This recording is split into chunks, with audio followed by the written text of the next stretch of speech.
They are going to want to be with you at all times, and that's primitively what they are designed to do. The first few days are the hardest. It is a supply and demand. Okay, welcome to part 2 of breastfeeding. If you haven't watched part 1, make sure that you go and watch part 1 to learn about the benefits of breastfeeding, as well as the Islamic perspective on why you should breastfeed. If you're not interested in learning that stuff, still go and watch it, because it is like heavily loaded with a lot of information as well as my experience. So definitely go do that. So disclaimer, I'm not a doctor, I'm not a midwife, I'm not a lactation consultant. I'm just a mom who is super passionate about breastfeeding, and I am creating these videos for education purposes and for the moms that do have the desire to learn more about breastfeeding. This video is for you. So I have about, 7 years of breastfeeding experience between 3 of my children. And so I've definitely been around the block. I feel like I've definitely learned a lot. And so I'm speaking from my own experience. But definitely if you want more information, like more medical valid information from a medical professional, definitely talk to somebody that knows more. So this video is going to be kind of my tips and tricks and advice on breastfeeding. So my number one piece of advice. Okay, let me just preface this by saying this is not a formula bashing video. Okay, I don't want to see those comments down below. This is not that. Okay, this is strictly for mothers that are passionate about breastfeeding, want to learn how to breastfeed. Maybe they're pregnant, they're looking to breastfeed, they just want support. I wish that videos like this existed out there. This is not about the debate about fed is best, blah, blah, blah. It's not any of that. Okay, this is strictly for the people that want to learn from a seasoned vet of breastfeeding. Okay, so yeah, that's my little disclaimer there. Oh no, my battery is dying. So if this dies, I'm gonna have to get a new battery. I'm like staring, it's like blinking at me. I might need to just do that. Give me 1 sec. Back. Battery is live. Okay, so this is like my practical advice, just based off of my own experience. So again, if you need more support, if you need real support, please talk to a lactation consultant, because they are your point of contact when you have a child, okay? Again, I'm speaking from my own experience, but I feel like I have to like throw these disclaimers out there because people get so offended so quickly. So yeah, anyways. So my experience is that your baby, just like I mentioned in part 1, is going to be on you at all times, okay? You have nourished them for 9 months, and you're going to continue nourishing them, inshallah, for years to come, okay? Or months to come, as long as you are able to continue breastfeeding.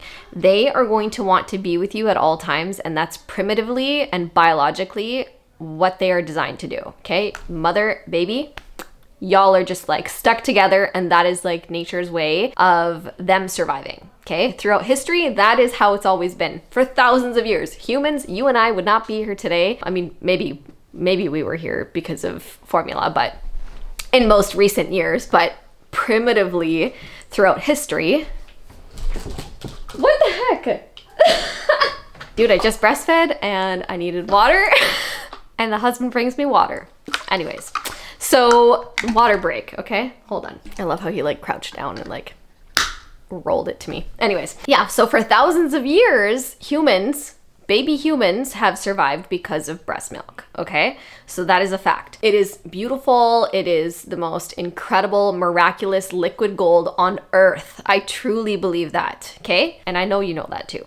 Okay, so this video is, I'm going to be giving you practical advice on the very first few weeks of breastfeeding, kind of what to expect. Is it going to be easy? I'm going to be frankly honest. No, it's not easy. You have to push through the hardest days in the beginning because it is new. Your hormones are going up and down. You know, mentally it can be really draining. It's exhausting being a new parent. You don't know what you're doing half the time. You're sleep deprived, all those things. Y'all, Yusuf is now, mashallah, 7 months old, and he's still waking every 2 hours, sometimes every hour at night to nurse. And that's completely fine with me because I know that I am his safe space, and I know that primitively he is waking up because he wants to make sure that I'm still there, because it's a survival instinct. I am there and I'm ready to console him if he ever needs me. If he ever just wants to just make sure that I'm there, like I'm there to feed him, I'm there to nurse him, I'm there to do whatever he needs, because I know that that's just the bond that we have, and that's just primitively what he does as a baby, right? It's a survival mechanism. So again, highly encourage you to go back onto part 1 and to watch that before you watch this video. Like pause, and go and check it out. I'll link it in the description if you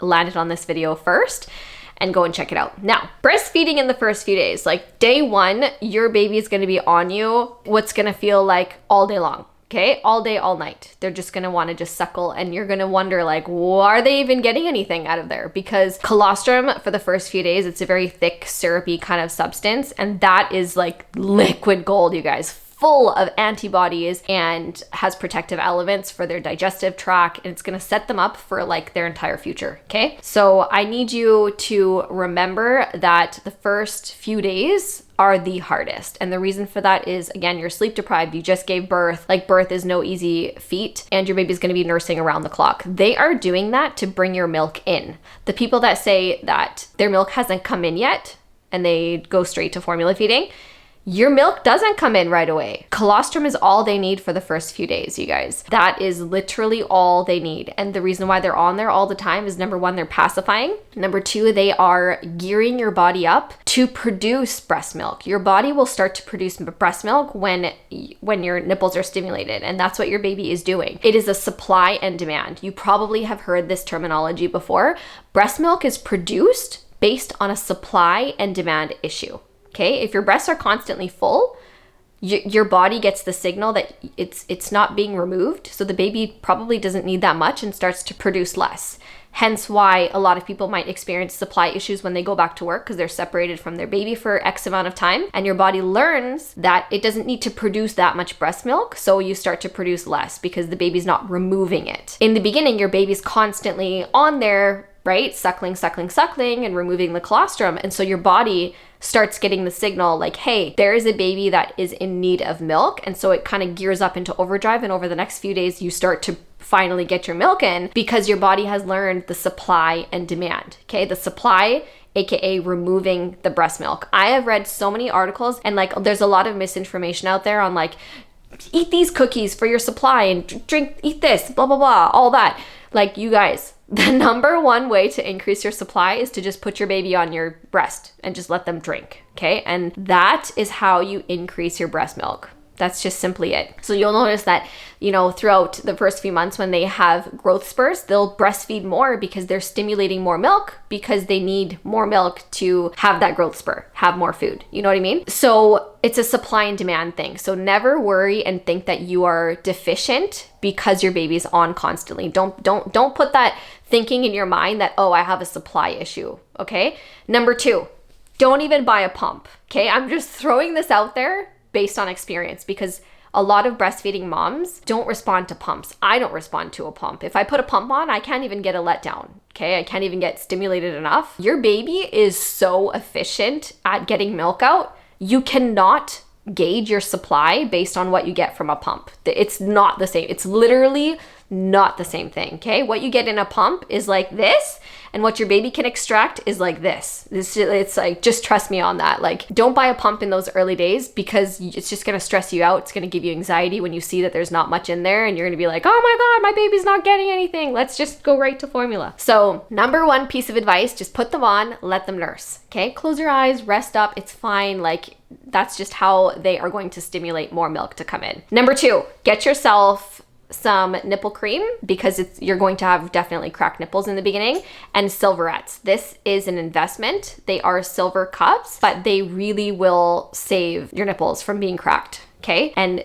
trust me, they are amazing. 100% worth the investment. I didn't even use this with Yusuf. I had it as backup just in case, but I use these. You just put a little bit of breast milk in there and pop them on, and it just moisturizes and helps so much, and that's it. You just pop them off and feed. Then you're gonna need some breast pads. You could do the reusable ones, or you could do the disposables. My personal favorite, I know it's not as environmentally friendly, is the disposable ones. You're definitely going to need these in the beginning, because you're randomly just gonna gush and leak, and your clothes are gonna get soaked, and it's gonna be a really hot mess, but it is what it is. So I don't wear these anymore. I haven't worn these since like month 3, because once your supply regulates and you don't produce as crazy much as you need, and just enough so that what your baby needs, then you don't leak like crazy, okay? So definitely invest in these. Okay, next piece of advice is, if it, like, breastfeeding should never hurt, Okay, in the beginning, you're going to feel some like discomfort like for your nipples because I mean, they haven't been gnawed on like that like ever. So definitely expect some of that, but it shouldn't hurt. When you have a good latch and your baby has a really good latch, it should never hurt. Make sure that they have the correct latch. Work with a lactation consultant to make sure that they do.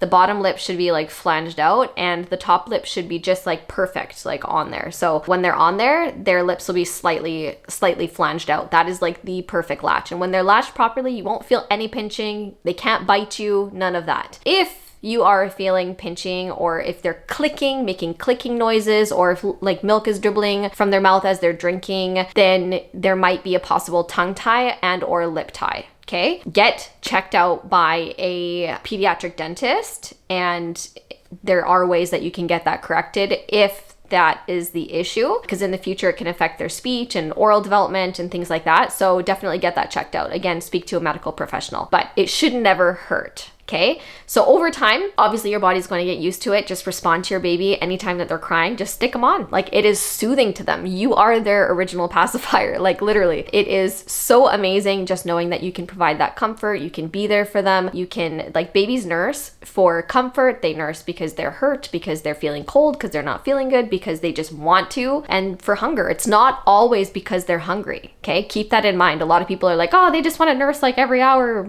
They must not get enough. Again, like, they don't just do it for hunger, and they don't just do it because they're hungry. They do it for so many different reasons to be close to you. Okay, I think I gotta head out here pretty quick because Yusuf is probably wanting to nurse. So that's my piece of advice in the beginning, okay? Supply and demand. I don't recommend the pump, and I don't recommend bottles. Again, this is just speaking from my own experience, unless it's totally necessary, especially in the first few weeks. You don't want them to have nipple confusion between you and them. Bottles, sometimes the flow can be so much that they don't want to work as much on the breast, and so then they just fall lazy, and then it just becomes really difficult for them to feed. Again, with all 3 of my kids, I never introduced a bottle, and they just straight up just breastfeed exclusively, and that's just been the easiest thing for me. I know it's not like that for everybody, but that's just my advice.